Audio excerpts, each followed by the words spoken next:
ఇది చాతుర్మాస్య దీక్ష. కానీ చాతుర్మాస్య దీక్ష పూర్తిగా 4 నెలలు చేయలేకపోయినా చాతుర్మాస్య దీక్షతో సమానమైనది ఏమన్నారు అంటే ఆషాఢ శుద్ధ ఏకాదశి మొదలుకొని శ్రావణ శుద్ధ ఏకాదశి వరకు నెల్లాళ్ళు కదలకుండా ఉన్నా సరే ఆ నెల్లాళ్ళు వైష్ణవ కథలు విన్నా అంటే భాగవతము, నారద పురాణము, విష్ణు పురాణము, పద్మ పురాణము, ఈ 4 పురాణాలు వినడం వైష్ణవ దీక్షతో సమానం. అది కూడా సాక్షాత్తు 4 నెలల చాతుర్మాస్య దీక్షతో సమానం.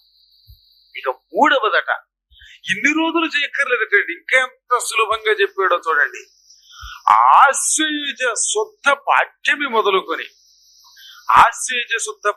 మొదలుకొని దశమి వరకు వరుసగా 9 రోజుల పాటు కదలకుండా ఒకే చోట ఏదైనా నదీ తీరంలో కాని పుణ్యక్షేత్రంలో కాని వండి ఒక పూట పలహారం రాత్రికి భోజనం చేస్తూ, పగలు భోజనం చేయకూడదు, పగలు పలహారం రాత్రికి భోజనం చేస్తూ ఈ పగలంతా కూడా పారాయణలు, పురాణ శ్రవణాలు, భగవన్నామం తప్ప వ్యర్థ ప్రసంగం చేయకుండా ఈ 9 రోజులు ఒకే క్షేత్రంలో ఉండి 10వ రోజున దీక్షా విరమణ కార్యక్రమం చేస్తే అది కూడా చాతుర్మాస్య దీక్షతో సమానం.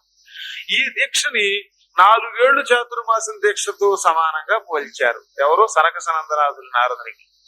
ఆశ్వయుజ మాసంలో ఆ నవరాత్రులకు అంత ప్రాశస్త్యమటం, మనకెవరికి ఆ విషయమే పట్టించుకోం.